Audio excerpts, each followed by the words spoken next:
America, a coven usually had a main book of shadows, and new initiates were allowed to copy the information it held into their own personal books, which they then added to as they pursued their studies. They were sworn to secrecy, and the secrets of the coven's magic were not to be shared with outsiders. These days, a coven might still have a group book of shadows, whether or not it is a secret.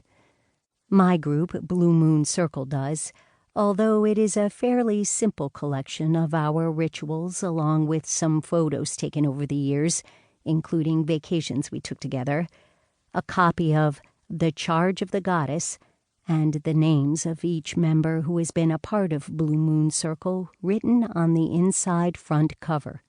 It is as much a record of our journey together as it is a book of magic, and it brings back amazing memories whenever I look at it. It is not, however, a deep, dark secret, nor, I hate to admit it, very well organized. It doesn't have beautiful hand-drawn illustrations because my artistic skills are, shall we say, rudimentary at best. And it isn't even written out by hand because my handwriting is so appalling we'd never be able to read it later.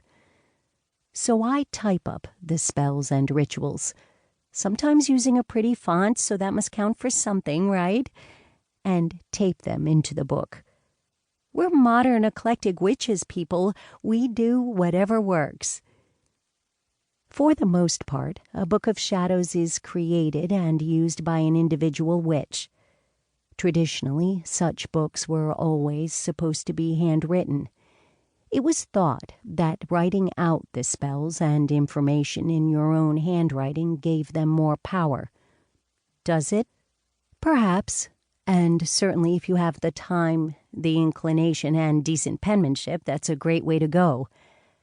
But with the increased use of computers, not to mention the publication of books like the one you are currently listening to, it has become more common to either type out your lists and spells and recipes or else use a book written by someone else.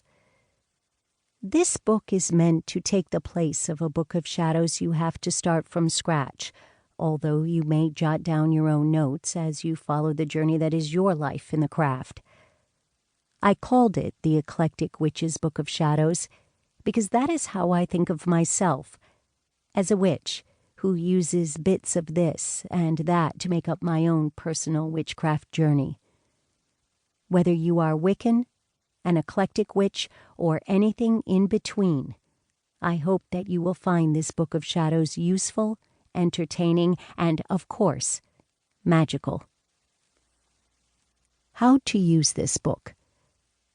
As with any of my books, and all magical tools really, the answer to this question is whichever way works best for you.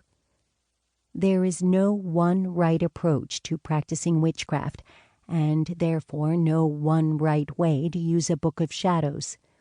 For those who are new to the craft, it might be helpful to start at the beginning and work through the book in order, learning as you go. Those who have been practicing for some time may wish to simply jump from section to section, using whichever bit is the most helpful for whatever magical workings you are doing at the time. For instance, if you are experimenting with magical herbs, you might go to that section and hear what information I have to share.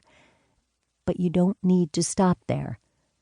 Once you start doing work of your own, you can add notes on what worked or didn't, which herbs you were most drawn to, and so on. You can simply use the book as is, of course, but you also have the opportunity to truly make this into your own book of shadows by writing down the results of your personal magical practice.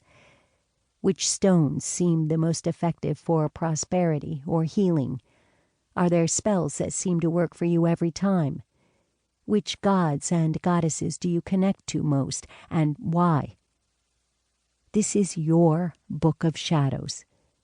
Use it for exploration, for learning, for practice, or just to listen to out of general interest.